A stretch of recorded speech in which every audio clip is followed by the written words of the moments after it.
नहीं नहीं नहीं सर गोली मत चलाना सर, प्लीज सर गोली मत चलाना सर। क्या करता सर इसके अंदर सर प्लीज सर। नहीं सर इसके अंदर 2 लॉक लगे हैं सर, इसकी चाबी शांति नगर में सर, मैं वही लेने जा रहा था सर। मैं अगर 30 मिनट में चाबी नहीं मिली तो फट जाऊंगा सर मैं, प्लीज सर। बकवास बंद कर। ये अतरंगी सी जैकेट पहन के तू बैंक वालों को बेवकूफ बना सकता है, हमें नहीं। बैंक से जो पैसे लूटे थे कहाँ है वो? मैं लुटेरा नहीं हूँ सर, मैं रेस्टोरेंट में काम करता हूँ सर, मुझे फंसाया गया है सर। सर प्लीज कहानी बनाना बंद कर सर, प्लीज सर, हाथ मत लगाइए, हाथ मत लगाइए सर, इसके अंदर वायर ही वायर लगी हुई है सर, एक भी वायर हिला तो मैं फट जाऊंगा सर, ये बॉम्ब है सर, प्लीज सर नजदीक मत आइए सर, इसके अंदर 2 वायर लगे हुए सर, अगर कुछ भी हिला तो फट जाऊंगा सर मैं, सर ये बॉम्ब है सर, प्लीज सर। सब पीछे हटो, सुमित सबको पीछे हटो, जल्दी भी चलो। ये वाकई में बॉम्ब स्क्वाड को बुलाओ, turn fast, act fast. Okay sir. और इसे की सारी एक्टिविटी बंद करवाओ, टर्न। Okay sir.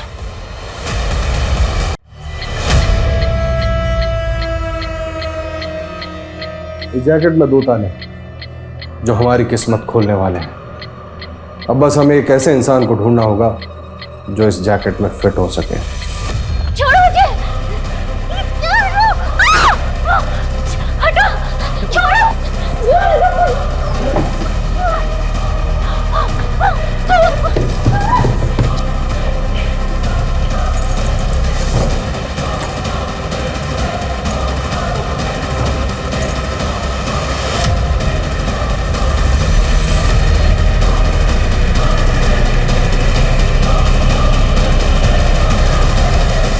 नमस्कार, मैं आशुतोष राणा क्राइम पेट्रोल सतर्क की शातिर क्रिमिनल की इस श्रृंखला में आप सभी का हार्दिक स्वागत करता हूं। कहते हैं आवश्यकता आविष्कार की जननी है, लेकिन बारूद की खोज करने वाले ने सिर्फ तबाही ही चाहिए होगी, यह कह पाना आसान नहीं है।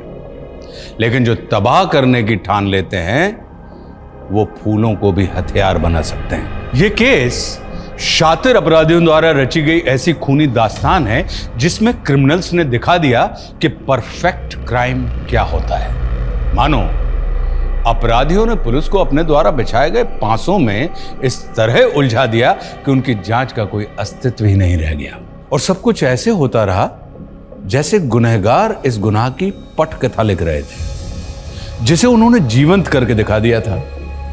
मानो उन नामुमकिन को मुमकिन कर दिया गया। यह गुनाह एक ऐसा खेल था जिसे खेलने वाला हर एक खिलाड़ी धुरंधर था।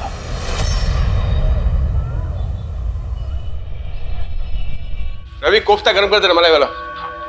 जी पहुंच जाएगा। सर माना कि मैंने आपसे लोन लिया है, लेकिन आपने कहा था सैलरी में से 25% काटेंगे, अभी आपने 75% काट लिया। सर मैं सरवाइव कैसे करूंगी? ये मेरी प्रॉब्लम नहीं है प्रकृति, मुझे जल्द से जल्द अपना लोन रिकवर करना है। क्या पता तुम कल जॉब छोड़ के भाग गई तो? सर आप मेरी मजबूरी का मजाक उड़ा रहे हैं। अच्छा प्रकृति, ये इमोशनल ड्रामा बंद करो। वैसे भी तुमने मेरा ऑफर ठुकरा दिया है, वैसे अभी भी ऑफर ऑन है, सोच लो।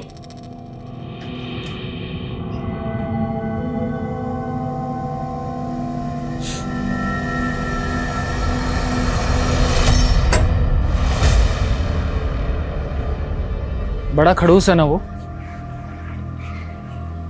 इतना परेशान मत हो। देखो अगर तुम्हें कुछ पैसों की जरूरत हो तो मैं तुम्हें। तो उनकी तरह तुम भी मेरे साथ सोना चाहते हो क्या? प्रकृति मैं तुम्हें इतना गया गुजरा लगता हूँ क्या? किसी इंसान के चेहरे पर थोड़ी ना लिखा होता है कि वो कैसा है। और वरुण सर ने भी लोन देकर यही तो चाहा। उन्होंने तुम्हारे साथ ऐसा किया और तुम चुप हो। तो क्या करूं? प्रकृति तुम्हें पुलिस में कंप्लेन करनी चाहिए। और उससे बदनामी मेरी तो होगी ना। ये दुनिया डरने वाले को और ज्यादा डराती है, और अन्याय के खिलाफ आवाज उठाना बहुत ज्यादा जरूरी है। बिना शोर और बिना धमाके के ऐसे लोग बाज नहीं आते। तो तुम कहना क्या चाहते हो? तुम बताओ मैं क्या करूं? इस जैकेट में फिट होने वाला इंसान बन गया है, अब बस जगह फाइनल करनी है। जेबी रोड ये एकदम परफेक्ट जगह है इलेक्शन कैंपेन की शुरुआत के लिए। जेबी रोड सर, इस जगह से पार्टी को 2% से ज्यादा वोट नहीं मिलते। पार्टी के लिए माइनॉरिटी वाला इलाका है, और सर ऐसी जगह पर एनर्जी वेस्ट करने से बेहतर होगा कि हम लोग ऐसी जगह पर फोकस करें जहां से पार्टी का वोट बैंक बढ़ सकता हो। इस बार घिसी पिटी रणनीति से मैं कुछ अलग करना चाहता हूँ। मीडिया में अनाउंस कर दूँ कि 16 जुलाई को मेरे इलेक्शन कैंपेन का रोड शो जेबी रोड से होकर गुजरेगा।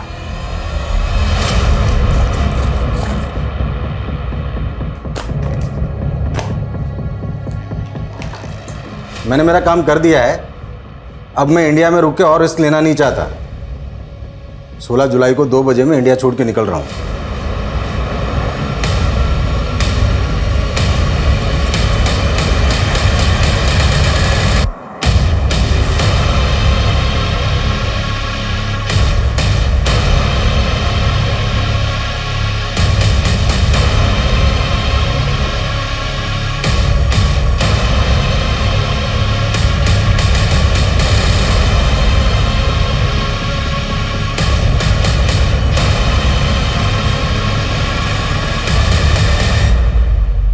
क्या है? पढ़ो ना। मैं एक ह्यूमन बम हूँ। जो जैकेट मैंने पहनी उसमें बारूद है। तुरंत 2.5 करोड़ रुपया इस बैग में भरते, वरना यहीं फट जाऊंगा मैं। क्या बकवास है ये? गार्ड! हाँ सर। दूर हट, दूर हट, दूर हट। पहले तो गन अंदर रख, गन अंदर रख, वरना भेजा उड़ा दूंगा इसका। अंदर कर, जल्दी जल्दी, लॉक लगा, जल्दी कर। हाँ। ज्यादा वक्त नहीं मेरे पास, समझा ना?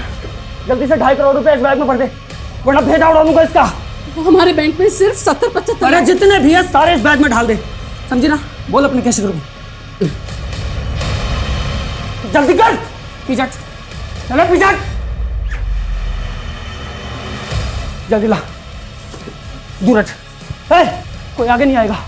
हाँ चल।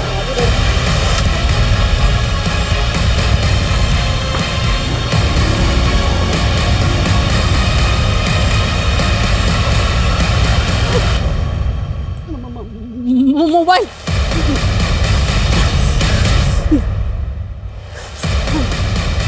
Hello police.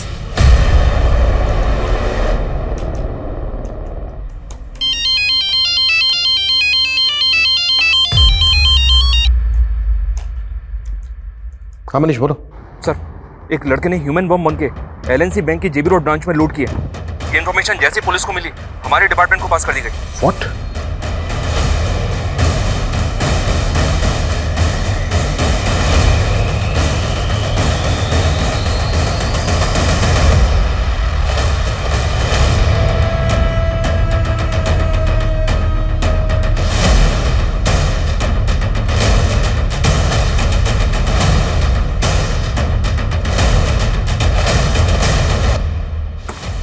ये 20 मिनट पहले विश्राम चौक की तरफ भागा है।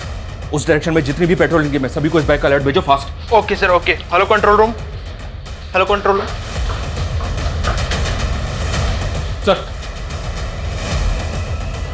ये देखे सर, वो विश्राम चौक की तरफ भागा है। उसने जैकेट भी पहनी हुई है, लेकिन फुटेज में ये क्लियर नहीं है कि उस जैकेट के अंदर बॉम्ब है। हो सकता है सर इसने बैंक वालों को डराने के लिए ऐसे बोल दिया। और उसने कैशियर को एक लेटर भी दिया था। हम इसको लाइटली नहीं ले सकते। अगर वो पब्लिक में ब्लास्ट हो गया तो हमें तुरंत विश्राम चौक के लिए निकलना है। बैंक के अंदर जितने भी लोग हैं उनमें से कोई भी बाहर ना जाने पाए।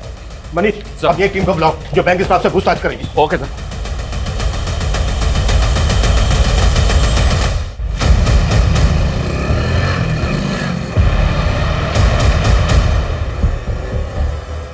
Hello hello control room. हाँ, वो बैंक रॉबर शांति नगर की तरफ जाते दिखा है।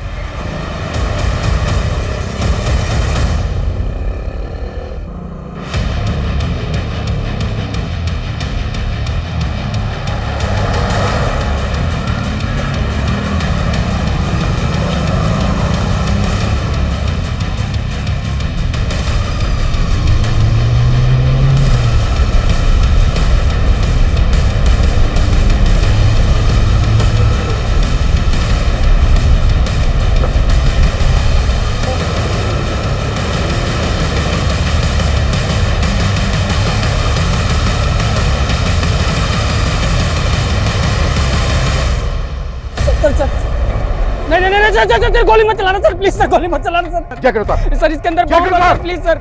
नहीं सर, इसके अंदर 2 लॉक लगे हैं सर। इसकी चाबी शांति नगर में सर। मैं वही लेने जा रहा था सर। मैं अगर 30 मिनट में चाबी नहीं मिली तो फट जाऊंगा सर मैं, प्लीज सर। बकवास बंद कर। ये अतरंगी सी जैकेट पहन के तू बैंक वालों को बेवकूफ बना सकता है, हमें नहीं। बैंक से जो पैसे लूटे थे कहाँ है वो? मैं लुटेरा नहीं हूँ सर, मैं रेस्टोरेंट में काम करता हूँ सर। मुझे फंसाया गया है सर। सर प्लीज कहानी बनाना बंद कर सर, प्लीज सर, बात बताइए सर, हाथ मत लगाइए सर। इसके अंदर वायर ही वायर लगी हुई है सर। सर एक भी वायर हिला तो मैं फट जाऊंगा सर। ये बॉम्ब है सर, प्लीज सर नजदीक मत आइए सर, इसके तो 2 वायर लगे हुए सर, अगर कुछ भी हिला तो फट जाऊंगा सर मैं। सर ये बॉम्ब है सर, प्लीज सर। सब पीछे हटो, सुमित सबको पीछे हटो, जल्दी अभी चलो।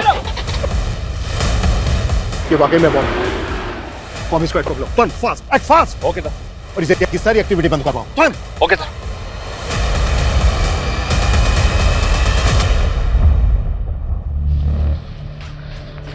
संदेश सुन, तुझे अभी एक फूड पार्सल डिलीवर करने जाना होगा, ठीक है? मैं डिलीवर करने जाऊँ? मुझे पता है तू डिलीवरी बॉय नहीं है, लेकिन प्रगति नहीं आई है तो तुझे जाना पड़ेगा ना। लेकिन मैं टाइम वेस्ट मत कर, जेमिनी गार्डन लेके जाना है तुझे, ठीक है? जेमिनी गार्डन में कहाँ पे, एड्रेस क्या है? यही एड्रेस है। तू जब जेमिनी गार्डन पहुंचेगा तो तुझे रेस्टोरेंट के कपड़ों में देख के पहचान लेगी। जल्दी कर, ऑर्डर रेडी होगा, ठीक है?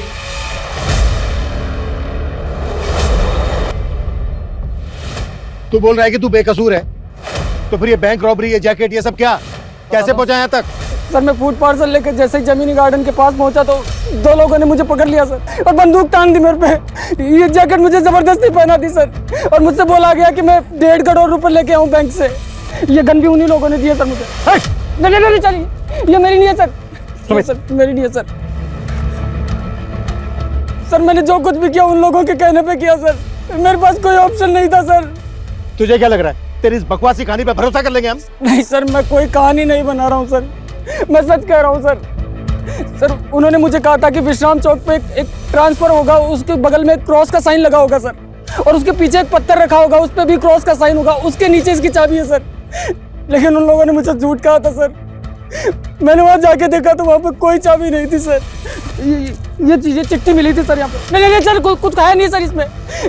इस चिट्ठी में लिखा था कि चाबी शांति नगर के पास में एक वाटर कूलर है, पब्लिक वाटर कूलर, उसके बगल में वैसा ही पत्थर है, उसके नीचे इसकी चाबी है। मैं वहीं जा रहा था सर, मुझे कुछ भी समझ में नहीं आ रहा था सर।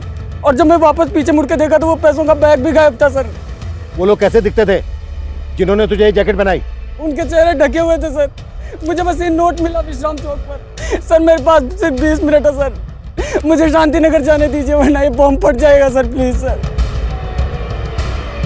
मनीष भले इसकी कहानी यकीन करने लायक नहीं, लेकिन हम कोई रिस्क नहीं ले सकते। बॉम्ब स्क्वाड बुलवा लिया सर। गुड, तुम एक काम करो, शांति नगर के निकलो और वहाँ पे जाके चेक करो ऐसा कुछ मिलता है क्या जैसा चिट में लिखा है। गो fast. Okay sir. Sumit sir, Sumit इस एरिया में कोई भी एक्टिविटी नहीं होनी चाहिए, ध्यान रखो। इस आदमी का कहना है कि 20 मिनट में बम फट सकता है, इससे सब दूरी बनाए रखें, कोई भी इसके पास नहीं आने। लेकिन सर 3 बजे यहाँ से पॉलिटिशियन ब्रिज की रैली निकलने वाली कुछ नहीं होगा ऐसा, यहाँ आने वाले सभी रास्ते सील करवाओ। गो फास्ट। Okay sir. मीडिया का आ गया।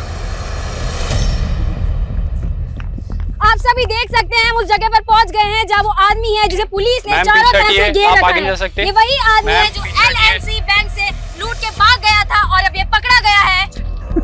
अरे छोटू जी क्या नेतागिरी कर रहे हैं, काम करिए काम करिए। सर आप रेडी नहीं हुए?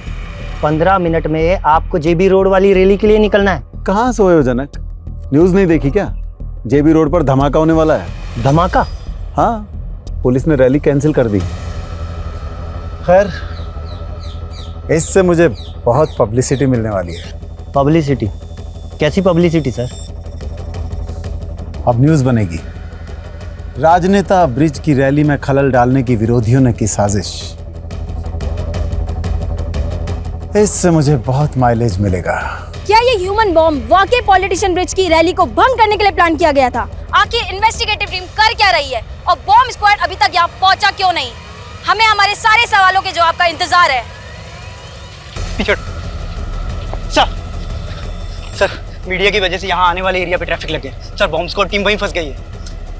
उनको बोलो कैसे भी करके यहाँ तक पहुंचे, वक्त नहीं है हमारे पास।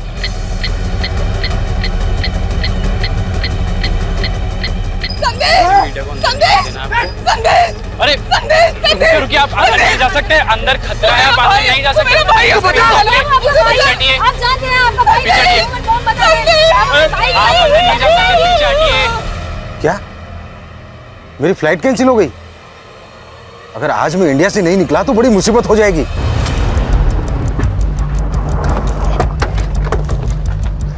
इस एरिया में तो यही पानी की टंकी है, आसपास सर्च करो।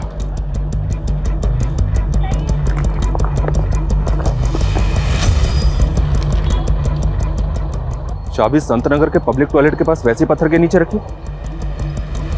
मतलब ये आदमी जो कह रहा है बिल्कुल सही कह रहा है, वहां पे भी वैसा ही पत्थर मिला है।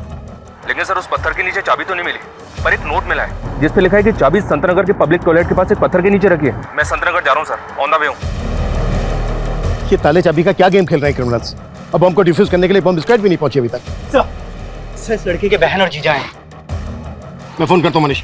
ब्राउन सर हटो, आने दो इन्हें, आइए। साहब इसको बचा लीजिए, ये बेकसूर है, इसको फंसाया गया है साहब, ये मेरा भाई है, इसने कुछ नहीं किया साहब, प्लीज इसको बचा लीजिए आप। देखिए सबसे पहले आप अपने आप को संभालिए और ये बताइए कि आपका भाई करता क्या और ये सब उससे कौन करवा रहा है? साहब उससे कोई कुछ नहीं करवा रहा है, वो बेकसूर है, उसको फंसाया गया है। उसको फंसाया जा रहा है या वो खुद से कर रहा है, इसकी हम जांच करेंगे, लेकिन अगर वो बेकसूर है।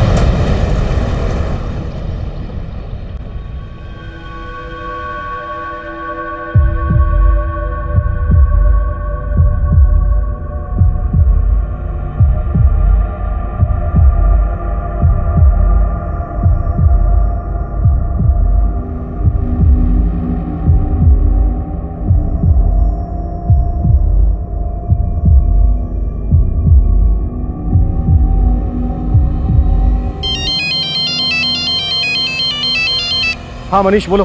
संतनगर में सर पत्थर तो मिला है, लेकिन चाबी नहीं मिली, बल्कि पेपर मिला है, वो भी ब्लैंक। मतलब क्रिमिनल्स चाहते ही नहीं थे कि आदमी जिंदा बचे, कोई चाबी ही नहीं। जिंदा बचे मतलब सर? He is dead. किसी ने बैंक लुटवाने के लिए ह्यूमन बॉम्ब का इस्तेमाल किया हो, ये मैंने पहली बार सुना है। बैंक से जो पैसा लूटा गया था वो गायब है और अब ये बम विस्फोट। लगता है क्रिमिनल्स का लार्जर मोटिव रहा होगा। कई अपराध डरावने सपने की तरह होते हैं जो मन में संशय पैदा कर देते हैं कि जो हुआ था वो वाकई हकीकत था या महज कल्पना। क्या वाकई किसी राह चलते इंसान को एक ही झटके में ब्लैकमेल करके इतने बड़े अपराध को अंजाम दिया जा सकता था? लेकिन एक ऐसा इंसान जिसे अपनी मौत साफ साफ दिखाई दे रही थी, वो झूठ क्यों बोलेगा? पुलिस इसी कश्मकश में थी और इस धमाके के साथ एक ऐसे विकराल अपराध का शंखनाद हुआ जिसने किसी को डर से तो किसी को आक्रोश से भर दिया। जनता, मीडिया और प्रशासन सब सकते में थे। लेकिन गुनाह की इस कहानी का अगला मोड़ अभी और चौंकाने वाला था।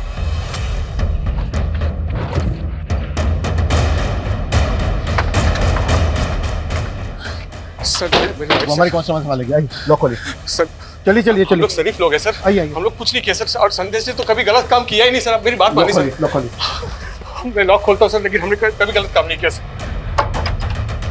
सर हम खुद ही सदमे में कि संदेश के साथ ये सब। आप हमें हमारा काम करने दीजिए। ये बताइए संदेश का रूम कौन सा है? सर कमरा तो वो ये वाला। हाँ।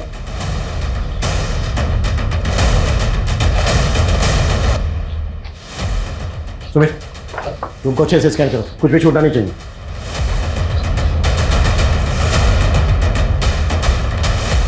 ये संदेश का लैपटॉप है? जी सर। सुमित जब्त करो। सर संदेश ने अपनी जान गंवाई है सर, आप उसी में शक कर रहे हैं। देखिए उसके साथ साजिश हुई है सर। भेजा तो आप ही ने था ना उसको फूड पार्सल लेके? हाँ सर, भेजा तो मैंने ही था क्योंकि फूड पार्सल का ऑर्डर आया था सर मुझे। सर मुझे तो लग रहा है कि उसी की साजिश है जिसने वो पार्सल जेमिनी गार्डन में मंगवाया था। Yes that. मुझे 2 वेज थाली ऑर्डर करनी है, पार्सल जेमिनी गार्डन भिजवा दो। फूड पार्सल की डिलीवरी के लिए उस औरत ने जो जेमिनी गार्डन का एग्जैक्ट एड्रेस दिया होगा वो दो हमें। सर मैं यही तो कहना चाह रहा हूँ सर, उसने कोई एड्रेस दिया ही नहीं था सर। सिर्फ इतना बोली कि डिलीवरी बॉय को जेमिनी गार्डन भेज दूँ और उसे रेस्टोरेंट के कपड़े में पहचान लेगी सर। हाँ सर देखिए उसका फोन भी मैं ट्राई कर रहा हूँ सर, कब से उसका फोन भी बंद आ रहा है सर। सुमित ये नंबर ट्राई करो। हमारी डिलीवरी कल छुट्टी पे थी इसलिए मुझे अपने छाले को भेजना पड़ा सर। कौन डिलीवरी कर? प्रकृति सर, बिना बोले छुट्टी पे चले गए सर, और उसका 2 दिन से उसका भी फोन बंद आ रहा है सर।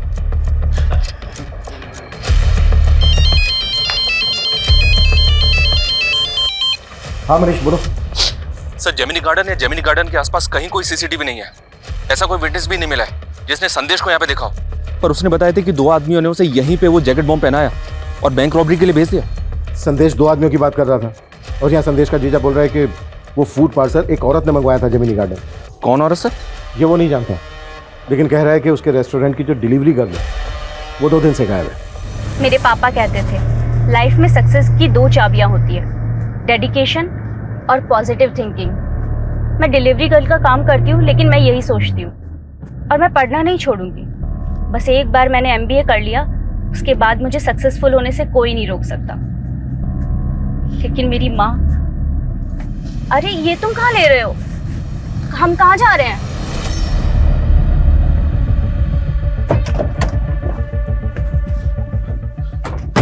सर, ये प्रकृति का घर है।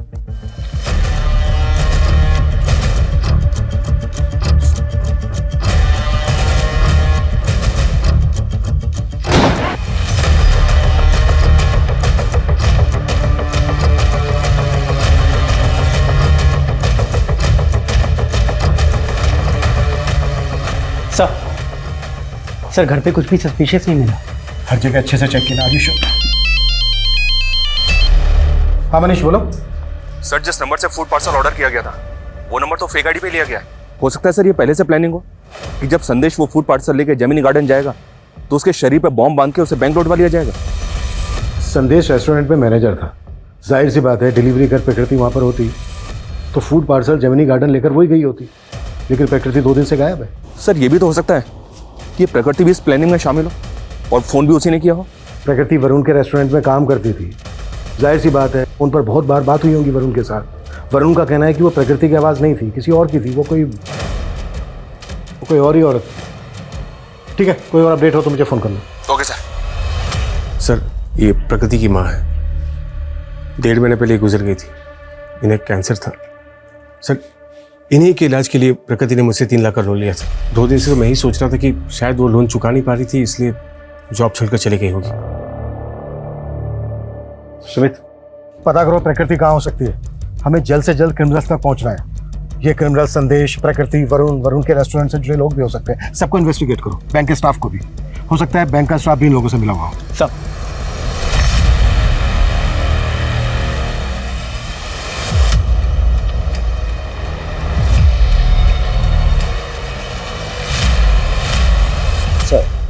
ये बॉम्ब अपने आप में एक अनोखा इन्वेंशन है और इसे स्टील प्लेट की मदद से तैयार किया गया था। और सर, ये स्टील प्लेट, ये जैकेट में सर इस तरीके से लगाया गया था कि आदमी किसी भी तरीके से ना बच सके। और ये माइनिंग ब्लास्ट में भी बारूद की तरह इस्तेमाल किया जाता है। इसमें टाइमर की पावर और स्पार्क जनरेट करने के लिए किचन लाइटर्स की बैटरी का इस्तेमाल किया गया है। और सर, आई एम 100% श्योर कि this is purely home made. इस बॉम्ब को बनाने में जो बारूद इस्तेमाल हुआ है वो किस तरह का है? ये कहाँ लेकर आए हो? और ये घर है किसका?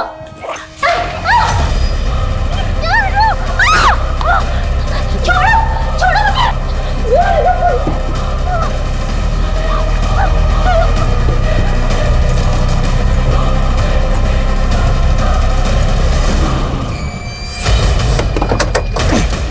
और सर, इस तरह के बारूद का इस्तेमाल तो टेरर ग्रुप्स ही करते हैं। लेकिन बैंक रॉबरी भी तो हुई है। अगर इसमें टेरर ग्रुप्स इन्वॉल्व होते तो महज 70-75 लाख रुपए के लिए वो ह्यूमन बॉम्ब का इस्तेमाल क्यों करते? और उन्होंने पर्पस भी रेस्टोरेंट में खाना ऑर्डर किया। ये खेल जैसा दिख रहा है ना, ऐसा है नहीं। एक काम करो मनीष, हमें कैसे भी करके पता लगाना है कि ब्रिज जी, 16 जुलाई को जेबी रोड पे आप रैली करने वाले थे। उस जगह पर हुए बम ब्लास्ट के बारे में आप कुछ कहना चाहेंगे? ये मेरे विरोधियों की साजिश है। वो नहीं चाहते कि हम जनता के बीच जाएं, उनके लिए काम करें, पर ये पब्लिक है, सब जानती है। लेकिन उस आदमी का क्या, जिसे जैकेट बम पहनाया गया, उसने बैंक से लाखों रुपए लूटे हैं। तो आपके विरोधी भी ऐसे ही बैंक में रॉबरी करवाएंगे? देखिए, ये बैंक रॉबरी धमाके के असल मकसद को छुपाने के उद्देश्य से की गई है। आप ही सोचिए, यदि ये धमाका रैली के दौरान होता तो सैकड़ों लोगों की जाने जाती, पर एटीटी की सूझबूझ ने इसे निष्फल कर दिया। लेकिन वो आदमी तो मारा गया और वो बार बार खुद को बेगुनाह बता रहा था। देखिए, उसने क्या कहा मुझे नहीं पता, पर मैं साफ कहता हूं कि ये मेरे विरोधियों की साजिश है।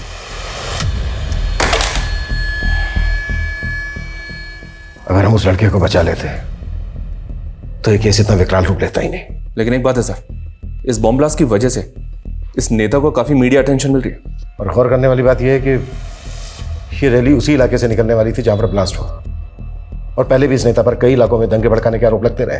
हो सकता है सर उस इलाके में धमाका करवा के ये पॉलिटिकल माइलेज हासिल करना चाहता हूं। वैसे तो ये थ्योरी दूर की है, पर कई केस ऐसे अजीबोगरीब होते भी हैं। तो काम करो, ब्रिज और उसके विरोधियों से जुड़े शरारती तत्वों की जांच करो, और ये भी पता करो कि प्रकृति और संदेश का किसी पॉलिटिकल पार्टी के साथ कोई कनेक्शन था क्या। Okay sir.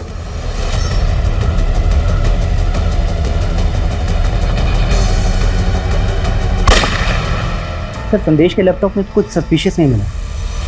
प्रकृति की कोई लीड?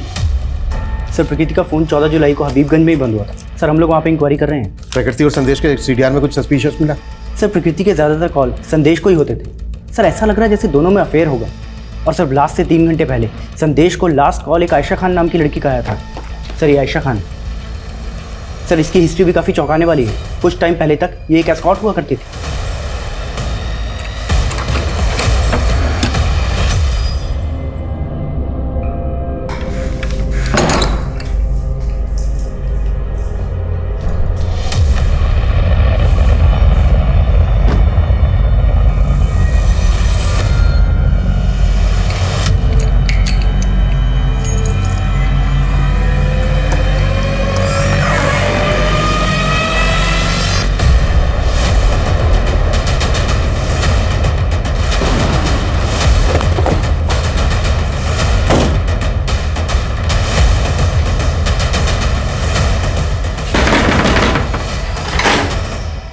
अंदर सर्च करो अच्छे से, कुछ भी छोटा नहीं चाहिए। क्या हुआ सर?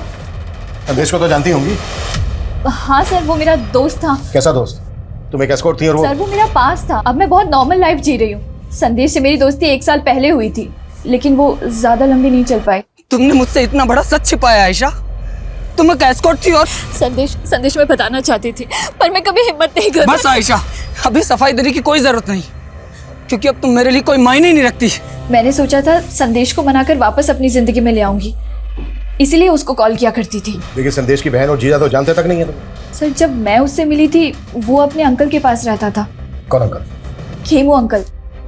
मनीष ये पढ़ो, मैं तुम्हारी आवाज रिकॉर्ड करनी। पढ़िए।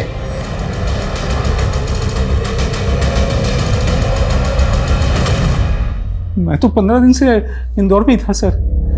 आज ही लौटा तो देखा कि यहाँ ये लाश किसी ने छुपा रखी है। जानते हैं कौन है ये लड़की? नहीं सर, मैं बिल्कुल नहीं जानता। आपके कहने का मतलब है जब आप यहाँ पर नहीं थे, कोई घर का ताला खोलकर अंदर आया, इस डीप फ्रीजर का ताला खोला, बॉडी को इसके अंदर डाला, लॉक किया और दरवाजे को लॉक करके चला गया। ऐसे लगता है सर, मुझे नहीं मालूम। ऐसे डीप फ्रीजर तो अक्सर स्टोर्स में होते हैं। आपके घर में क्या कर रहा है? नहीं, मेरा पहले आइसक्रीम स्टोर था ना सर, वो स्टोर बंद कर दिया मैंने, तो फिर डीप फ्रीजर यहाँ ला कर रखा। पूरे घर को अच्छी तरीके से सर्च करो और बॉडी को पोस्टमार्टम के लिए भेजो। 2 वेज थाली चाहिए मुझे, बिना प्याज लहसुन वाली। ये आयशा की आवाज है, जिस औरत ने 16 तारीख को फूड ऑर्डर किया था। क्या उसकी आवाज भी ऐसी थी? मेरा मतलब सेम है? कह नहीं सकता सर कि ये आवाज वैसी है या नहीं। अच्छा ये खेमू अंकल कौन है?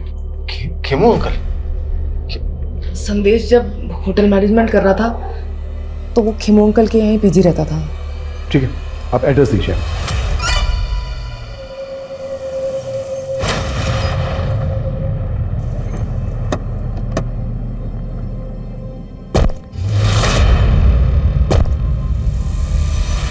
हाँ, संदेश 9 से 10 महीने पहले तक यहीं पर पीजी रहता था।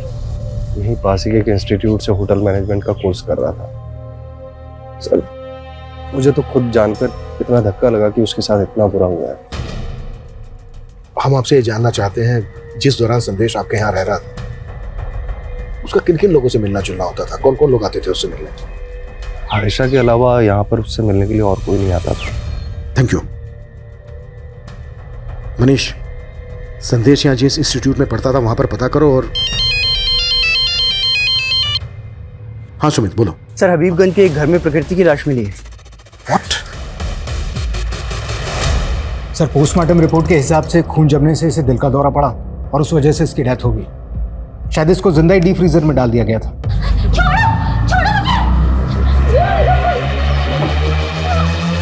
पोस्टमार्टम रिपोर्ट के हिसाब से इसकी मौत कब हुई होगी? सर 14 जुलाई की शाम। 14 जुलाई की शाम, और ब्लास्ट हुआ था 16 जुलाई को।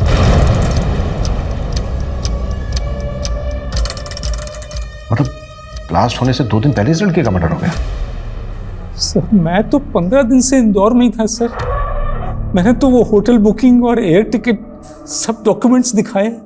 वो लड़की बैंक रॉबरी और ब्लास्ट के केस में हमारी सस्पेक्ट है। अगर हमें बाद में पता चला ना कि इसमें तुम्हारा थोड़ा सा भी हाथ। मैंने कुछ नहीं किया सर, मैं तो उस लड़की को जानता तक नहीं। पता करो इस जयचंद का आयशा, संदेश, प्रकृति और वरुण के साथ कोई कनेक्शन है क्या? जी सर। हाँ मनीष। सर मैंने पता किया, ये प्रकृति और संदेश का किसी भी पॉलिटिकल पार्टी से कोई कनेक्शन नहीं है, लेकिन सर पता चला है कि सर्वेश नाम का एक बिजनेसमैन है। ये देखिए सर, ये ब्रिज की अपोजिशन पार्टी को फंड्स प्रोवाइड करता है और 16 जुलाई को यानी कि ब्लास्ट वाले दिन ये सिंगापुर फ्लाई करने वाला था, लेकिन इसकी फ्लाइट कैंसिल हो गई।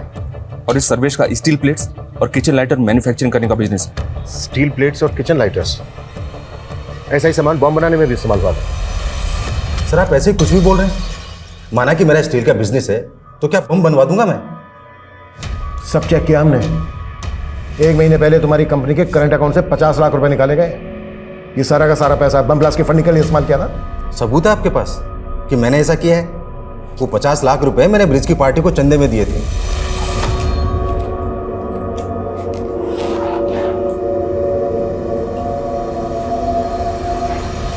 तुम तो हमेशा ब्रिज की विरोधी पार्टी को चंदा देते आए हो, तो ब्रिज?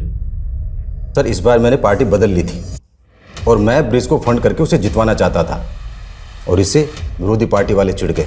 उनसे मुझे मेरी जान का खतरा था, इसलिए मैं इलेक्शन होने तक इंडिया छोड़कर बाहर जाना चाह रहा था और 16 जुलाई को मैं सिंगापुर जा रहा था। झूठ बोल रहा है सर्वेश, उसने कभी मेरी पार्टी को फंड किया ही नहीं। और वैसे भी हम चंदा कैश में नहीं लेते। कहीं ऐसा तो नहीं है नेताजी कि आप इसी वजह से मानने से इनकार कर रहे हैं? क्योंकि आप अच्छी तरह से जानते हैं चंदा कैश में लेने की बात निकली तो इंक्वायरी बैठ सकती है आप पर। मैं किसी इंक्वायरी से नहीं डरता, जा सकते हैं आप। देखिए नेताजी। हाँ मनीष। सर वो खेमू अचानक से गायब हो गया, उसका फोन भी बंद आ रहा है। व्हाट?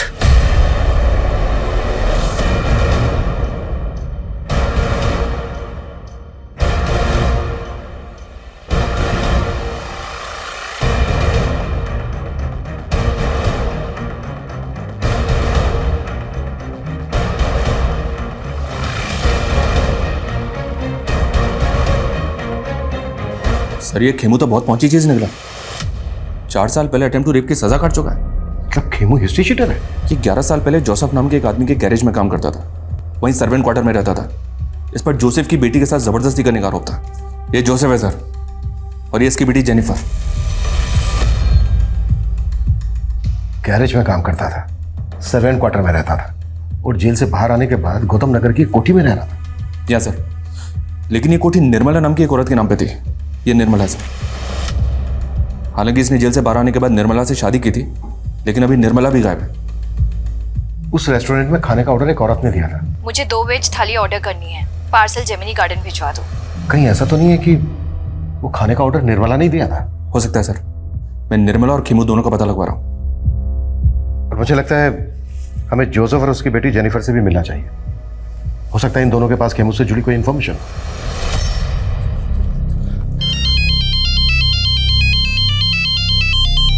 हाँ बेटा जेनिफर। पापा कहाँ हैं आप? हाँ, आपको पता है ना आपकी जान को खतरा है, फिर आप ऐसे बिना बताए कहाँ चले गए? टेंशन मत ले बेटा, आज उठ के थोड़ा वॉक करते करते लंबे रूट पे आ गया था, लेकिन डोंट वरी, जल्दी घर आ जाऊंगा। ठीक है, बस जल्दी घर आइए और प्लीज संभल के आइएगा।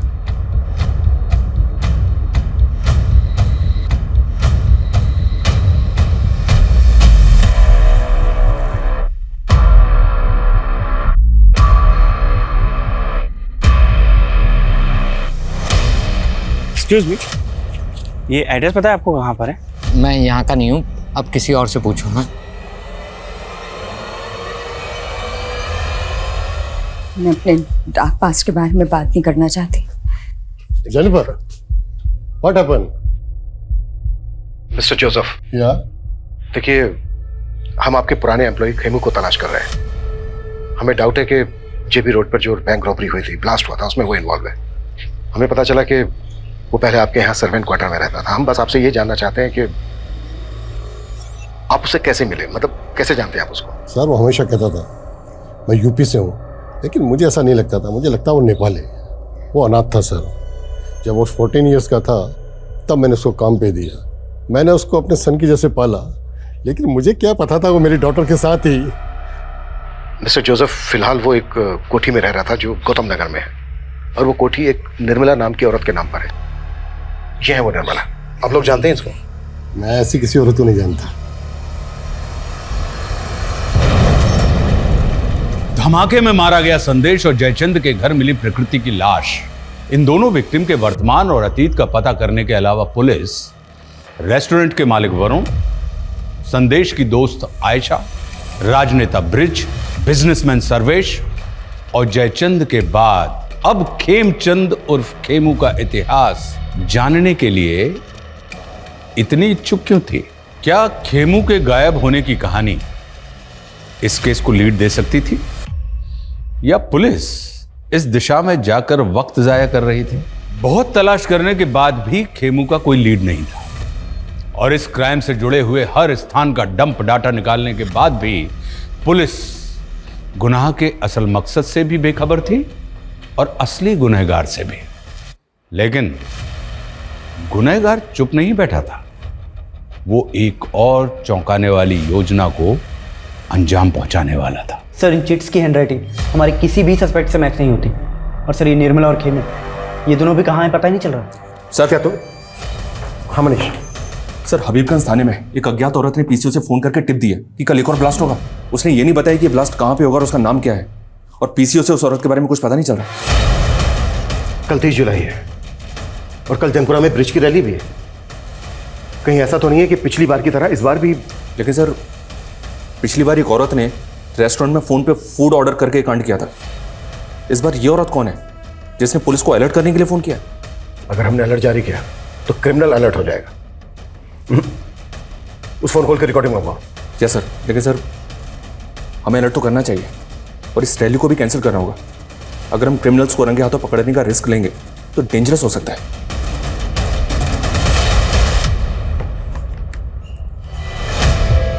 अरे सर्वेश जी, आप यहाँ? मैंने मना किया था ना कि यहाँ मत आना। मुझे कह देते, मैं आज हाजिर हो जाता। पुलिस मेरी इंक्वायरी कर रही है और आप मुझसे पिंड छुड़ा रहे हैं। इलेक्शन तक शांति रखिए। तुम्हारे ऊपर जितने भी ये ईडी के मामले चल रहे हैं ना, सबका निपटारा करवा दूंगा। और वो बम ब्लास्ट वाले केस का क्या? वो भी निपट जाएगा।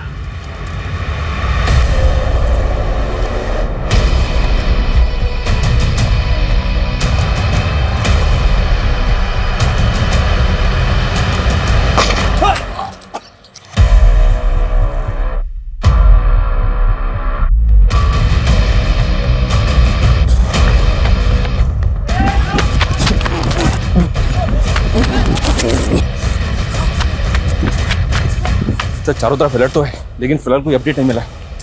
सर बॉम्ब स्क्वाड चारों तरफ ढूंढ रहा है, लेकिन सर कहीं से भी बॉम्ब की कोई अपडेट नहीं है। अगर वो बॉम्ब नहीं। हेलो सर, मैं हबीबगंज थाने से रोहित गुप्ता बोल रहा हूँ।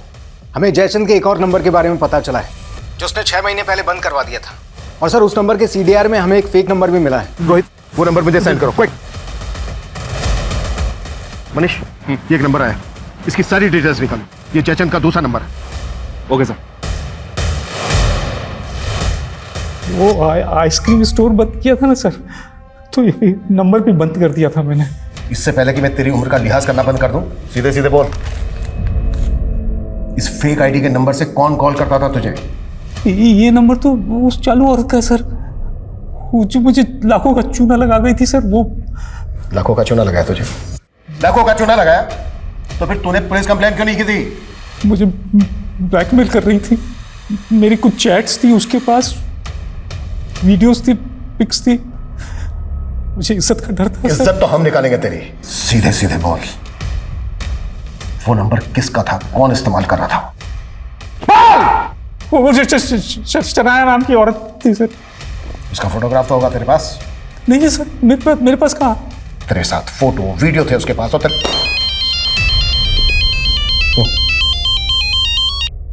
हाँ मनीष बोलो। सर, फिलहाल ब्लास्ट की तो कोई अपडेट नहीं है, लेकिन एक बात है सर, आज सुबह खेमू के मालिक जोसेफ का मर्डर हुआ है। हो सकता है सर इस मर्डर का, इस ब्लास्ट का और इस बैंक रॉबरी का आपस में कोई कनेक्शन हो। जोसेफ तो यहाँ से लगभग 200 किलोमीटर दूर रहता है, तुम उसे इस ब्लास्ट से। लेकिन सर, लोकल पुलिस ने बताया कि जोसेफ की बेटी को इस बात का शक है कि मर्डर खेमू ने किया है।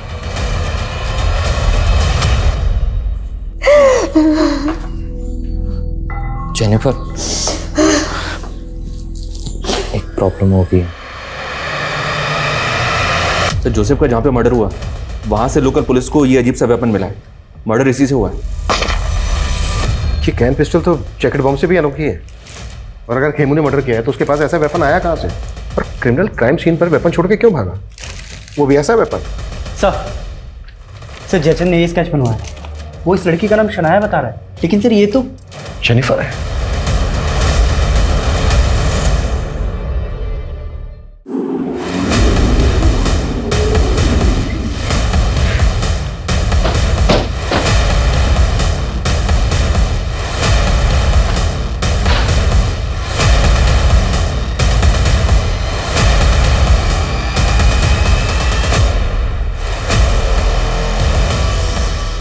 सर, हाँ मनीष, ये देखिए सर, यहाँ भी कबर्ड खुला हुआ है और बाहर भी सामान बिखरा हुआ है। लगता है जेनिफर यहाँ लूट की शक्ल देकर भाग गई ताकि हमको लगे कि उसको किसी ने गायब किया है। 30 तारीख अभी टली नहीं है, हो सकता है वो दूसरे ब्लास्ट का प्लान एग्जीक्यूट कर रही हो। मनीष सर, कैसे भी करके हमें उसको ट्रेस करना होगा। उसका नंबर सर्वेलेंस पर डाल दो सर, उसकी लोकेशन का पता चलेगा। एक मिनट, जब हम यहाँ पर पहले आए थे तो जोसेफ की कार खड़ी थी यहाँ पर। सीसीटीवी से उस कार का नंबर कैप्चर करो और सब जगह सर्कुलेट करो तुरंत।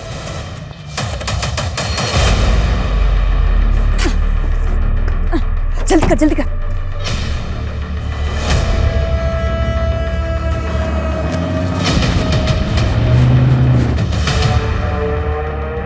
खेमू, स्पीड बढ़ाना है यार, नेपाल में आज ही एंटर करना है। तुम लोगों ने जोसेफ को मार के ये सोचा ना कि मुझे भी मार दे और सारा इल्जाम मेरे ऊपर डाल दिया। नो खेमू, ये सब तो सिर्फ पुलिस की थियरी है। हम तुझे क्यों मारेंगे?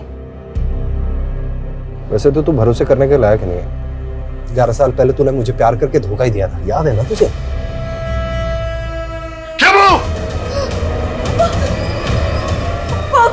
पापा, ये मेरे साथ रेप करने की कोशिश कर रहा था पापा। बदकिस्मती मेरी टोटल के साथ। वो तब मैं छोटी थी, डर गई थी, पर जब तू बाहर निकला तो तेरे से मिलने आई ना मैं। वो तो इसीलिए कि तुझे तेरे बाप को मरवाना था मुझसे, और ये तेरा खेल। देख खेमू, गलतफहमी मत बढ़ा यार, स्पीड बढ़ा ले, नेपाल पहुंचना है आज ही। ठीक है, तो अब नेपाल पहुंच के हिसाब चुकता होगा। सर, वो गाड़ी मिल गई है। वो कार डंप करके दूसरा व्हीकल लेके भागे होंगे। वहां से सभी डायरेक्शन में अच्छे से सर्च करो। जी सर। Fast fast.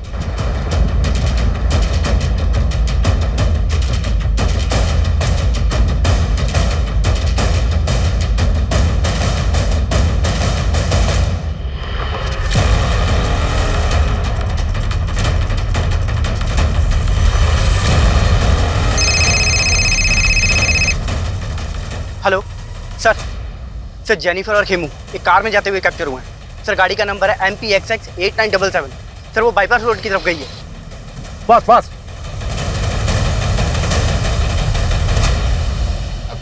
खेमू, गाड़ी साइड में लगा लेना यार, वो टॉयलेट लगा है।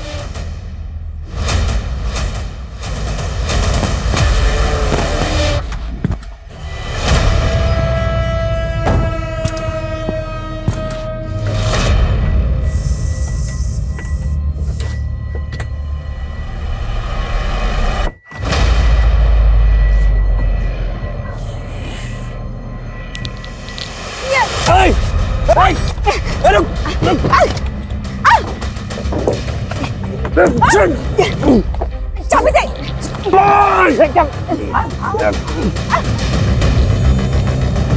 पुलिस!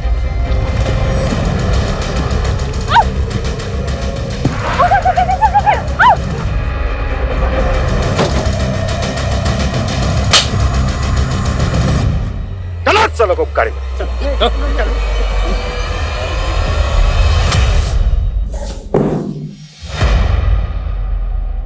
अपने रेपिस्ट के साथ दोस्ती कर ली? मुझे समझना मुश्किल ही नहीं, नामुमकिन है। बहुत शातिर समझती हो अपने आप को। और तू जेल से बाहर आते ही निर्मला से शादी कर ली? कहाँ गायब किया निर्मला को? उसे तो मैंने शादी करते इस वक्त पहुंचा दिया, लेकिन इस कमीनी का नर्क मुझे ले डूबा। अपने बाप को मारने की सुपारी दी थी इसने मुझे, और इमाम से कत्ल करवा दिया उसका। बैंक रॉबरी, ब्लास्ट, ये सब तुम्ही लोगों ने प्लान किया था ना? और 30 जुलाई को भी। 30 जुलाई का ब्लास्ट वो सिर्फ एक खेल था। ब्लास्ट तो सिर्फ एक ही हुआ था, 16 जुलाई को। मुझे 2 वेज थाली ऑर्डर करनी है, पार्सल जेमिनी गार्डन भिजवा देना।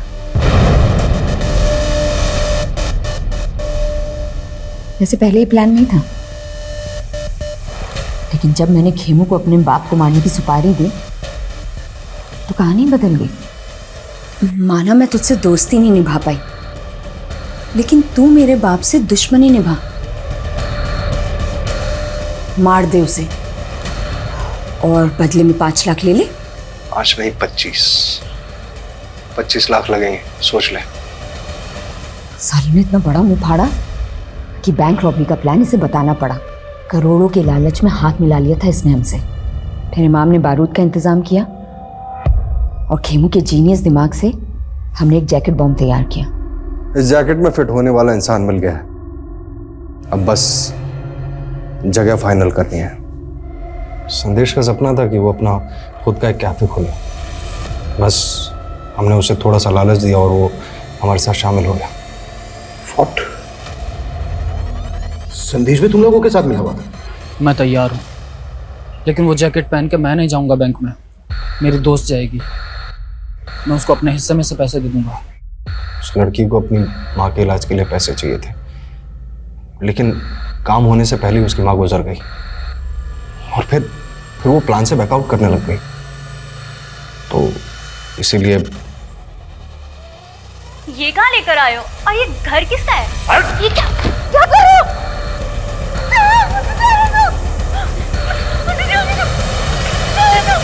उस लड़की को जयचंद के घर में क्यों मारा? क्योंकि मेरा खड़ूस बाप मुझे पैसे नहीं देता था, इसलिए जयचंद को पहले हनी ट्रैप किया। मुझे पता था कि वो ज़्यादातर घर से बाहर ही रहता है। इनफैक्ट हमने बॉम्ब बनाने के लिए भी उसका घर इस्तेमाल किया था। फिर लगा कि उस लड़की को भी वहीं खत्म कर देता है। और संदेश, उसको भी मारने का प्लान पहले से तय था? प्रकृति के बाद उसे ही वो जैकेट पहनकर बैंक में जाना था और उसे ये मालूम था कि अगर वो मना करेगा तो हम लोग उसे मार देंगे। हम लोगों ने उसे कन्विंस किया। उसे कहा कि उस जैकेट में बारूद जरूर होगा, लेकिन वो फटेगा नहीं। अब तुझे खुद ही पुलिस के रडार में आना है और उन्हें पत्थर और चिट वाली कहानी सुनानी है।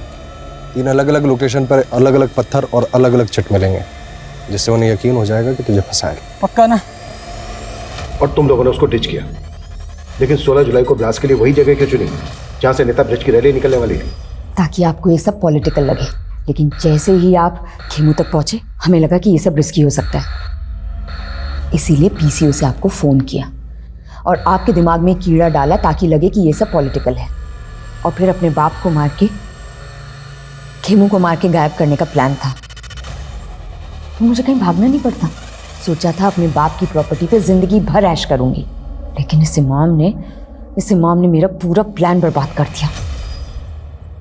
पैसों का लालच और हत्या की मंशा, और इस गलत मंशा ने ऐसे बहुमुखी अपराधों का रूप ले लिया जिसका पैमाना इस दशक में हुए कई अपराधों से कहीं बहुत बड़ा था।